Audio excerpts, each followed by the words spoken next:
একটা ডাকঘর তৈরি করেছেন, মানুষের আত্মাকে পৃথিবীতে পাঠিয়েছেন। স্রষ্টারই অংশ, কিন্তু আপাতত একটু দূরে আছে। আর স্রষ্টা মানুষের উদ্দেশ্যে নানা চিঠি পাঠাচ্ছেন।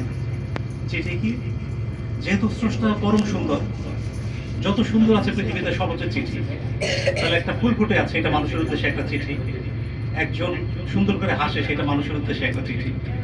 সেরকম গান থেকে শুরু করে, আবৃত্তি থেকে শুরু করে, নাটক থেকে শুরু করে সকল কিছুই তো ঈশ্বরের ক্ষমতা, আল্লাহর ক্ষমতা।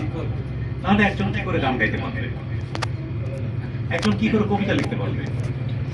আমরা বলি যে নবীজির উপর ওহী নাযিল হয়েছিল, যে কবিতা লিখতে পারে, যে গান গাইতে পারে, যে আঁকতে পারে, তার উপর একটা ওহী নাযিল হয়, নাহলে সে কি করে আঁকতে পারবে? এবং যারা আঁকতে পারে তাদেরকে জিজ্ঞাসা করেন, প্রতিদিন ভালো আঁকা হয় না। যখন আসলে মহাজাগতিক কোনো কিছু বর্ষিত হয়, তখনই সে আসলে ভালো সৃষ্টি করতে পারে। এখন আমরা একটা অপ্রয়োজনীয় জিনিস করেছি। কি করেছি? ধর্ম এবং শিল্পকে, সংস্কৃতিকে মুখোমুখি দাঁড় করিয়ে আছি। আমরা একটু সহজ করে বোঝার চেষ্টা করি। আমাদের ধর্ম মানে ইসলাম ধর্ম পৃথিবীর একমাত্র ধর্ম যেটা সব কবিতা। কুলি আইল কাফিরুল্লাহ ওয়া তা'বুদুন আলান্তুম আবিদুনা মাবুদ আলা নাবিতুম মাতুম আলান্তুম আবিদুনা লাকুম দিনুকুম বলেন। ছন্দ মেলানো কথা বললেই পৃথিবীতে সবচেয়ে বেশিবার যে গানটা গাওয়া হয় সেটা হলো আজান। যারা মেসেজ ছবি দেখেছেন তারা দেখবেন যে প্রথম দিকে সুরে আজান দেওয়া হতো না, ডাকতো এরকম হায়লা সালা হায়লাল ফালা এরকম করে ডাকতো। হযরত বেলাল এসে বললো নবীজিকে যে লোকজন তো আসে না। নবীজি বললেন, তুমি একটা কাজ করো, তোমার কণ্ঠে তো সুর আছে, তুমি সুর দিয়ে বলো তো।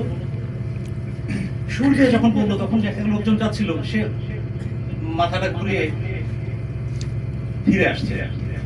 সুরের এমন আকর্ষণীয় ক্ষমতা আছে। তার মানে শিল্প এবং ধর্মের মধ্যে কোথাও কোনো বিভেদ নাই, বিভেদটা আমরা তৈরি করি। এবং সবসময় মনে রাখতে হবে, কেউ যদি ভালো গাইতে পারে এইটা স্রষ্টারই অংশ, অর্থাৎ স্রষ্টাই তাকে ক্ষমতাটা দিয়েছে। কেউ যদি ভালো কবিতা লিখতে পারে, এটা স্রষ্টাই তাকে ক্ষমতা দিয়েছে। এবং স্রষ্টা নির্বাচন করেছে যে ও কবিতা লিখবে, সে ছবি আঁকবে, সে আবৃত্তি করবে, সেই করবে, এটা স্রষ্টা নির্ধারণ করেছে, আমরা কেউ না। এখন আমরা এই কথাগুলো মানে বলতে হয়তো অন্যরকম প্রতিক্রিয়া হবে।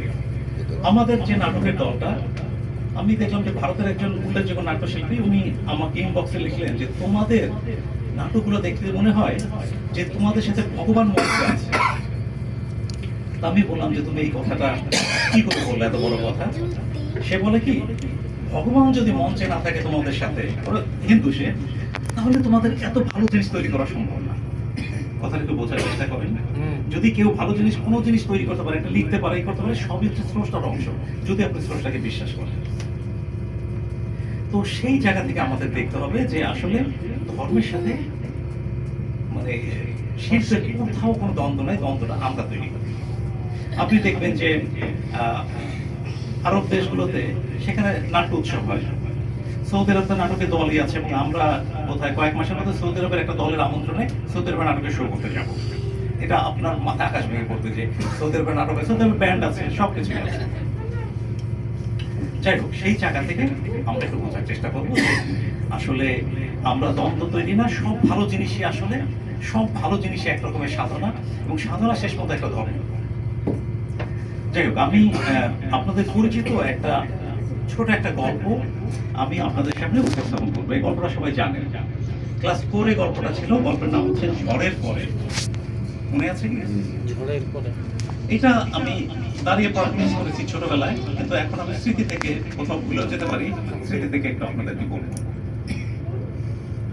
সবাই অবাক, সবাই ভাবে আচ্ছা ব্যাপারখানা কি।